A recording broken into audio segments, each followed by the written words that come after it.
সাধারণত বাঙালির গরুর মাংস রান্নার পর যে লাল টকটকে রং ধারণ করে তার সাথে এই গরুর মাংসের পদের কোনো মিল নেই।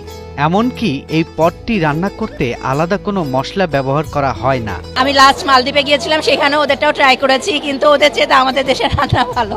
ঢাকাতে একেবারে নতুন এই গরুর মাংসের পদটি এনেছে হান্ডি মাংসের জন্য বিখ্যাত আবেশ হোটেল। আল্লাহ পাকের মেহেরবানি, আফগানিস্তানের খাবার খাইলাম। চিন্তা করেছিলাম কয়েকদিন যাবত যে আফগানিস্তান যাবো, দেশ স্বাধীন হয়েছে, পাকিস্তানের ভিসা দিতেছে ফ্রি, তো ইনশাল্লাহ আল্লাহ পাক দেশেই খাওয়াইছে, খুব ভালো লাগছে, আলহামদুলিল্লাহ ভালো। খাদ্য রসিকদের মধ্যে রীতিমতো একটি ঝড় তুলেছে। এর নাম পেশোয়ারি গোস্ত।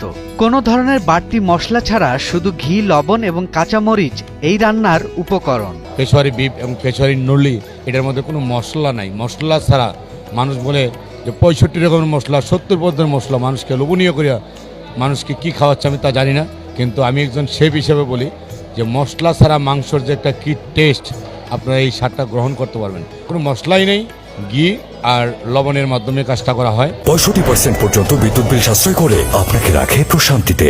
ওয়ালটন ফ্যান হাওয়া বদলে দেয়। পাকিস্তানের পেশোয়ারের বিশ্বখ্যাত আইটেম এই পেশোয়ারি বিফ। ঐতিহ্যবাহী পেশোয়ারি রান্না যা মাংসের কমলতা এবং ঘি, লবণ দিয়ে মশলাবিহীন দারুণ মিশ্রণ এদেশের ভোজনপ্রিয়দের কাছে এনেছে এক নতুন স্বাদ।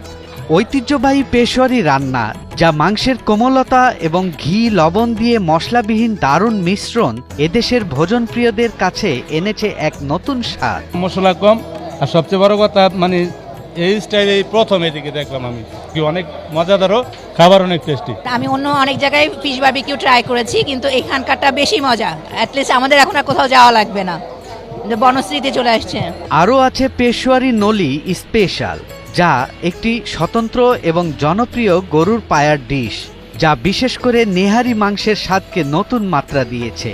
যদিও এ ধরনের খাবারের উৎপত্তি মধ্য এশিয়ার দেশগুলো থেকে, তবে এ দেশে ভিন্ন স্বাদের মাধ্যমে খাবার প্রেমিকদের করছে মুগ্ধ।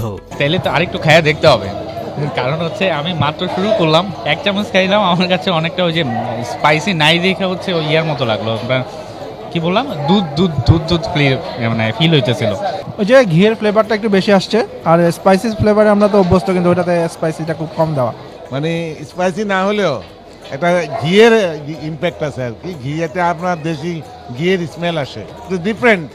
সবসময় তো স্পাইসি খাবার খাই বাঙালি হিসাবে, বাট এটা একটু ডিফারেন্ট আছে। এটা আসলে খাবারটা আমার হচ্ছে বিফটা, মেনলি বিফটা ফ্রেশ এবং এটার মধ্যে একটা লাইট টেস্ট আছে। এটার সাথে হয়তো একটু লেবু বা সে সাথে মিক্স করে, যারা কম স্পাইসি পছন্দ করে এদের জন্য ভালো। আমার কাছে খারাপ লাগতেছে না, ভালো, ডিফারেন্ট একটা খাবার আর কি, খুবই ডেলিশিয়াস। আবেশ হোটেলের পরিচালক সুমন মিয়া জানান, আমরা আমাদের গ্রাহকদের জন্য নতুন কিছু নিয়ে এসেছি যা তাদের খাদ্য অভিজ্ঞতাকে আরও উন্নত করবে। পেশোয়ারি গোস্ত ও নলি স্পেশাল ডিশ দুটি আমাদের হোটেলের নতুন সংযোজন, এবং আমরা আশাবাদী যে এগুলো আমাদের গ্রাহকদের ভালো লাগবে। আমার 6 মাস গবেষণার পরে একটা খাবার নিয়ে এসেছি নতুন রেসিপিতে, যে সবাই বৃদ্ধ থেকে বাচ্চা থেকে বৃদ্ধ পর্যন্ত সবাই যত স্বাদটা গ্রহণ করতে পারে, সে একটা খাবার, সেটা হলো পেশোয়ারি বিফ এবং পেশোয়ারি নলি। একমাত্র আবেশ হোটেলেই আসলে আপনারা স্বাদ গ্রহণ করতে পারবেন। এই বিশেষ খাবারের স্বাদ নিতে হলে প্রতি প্লেট পেশোয়ারি গোস্তের দাম পড়বে 300 টাকা, আর নলির দাম পড়বে 400 টাকা। খাবার প্রেমীদের একবার হলেও এই মেনু ট্রাই করা উচিত, এমনটাই বলছেন আবেশ হোটেলের সংশ্লিষ্টরা। সৈয়দ রাশিদুল, 71, ঢাকা।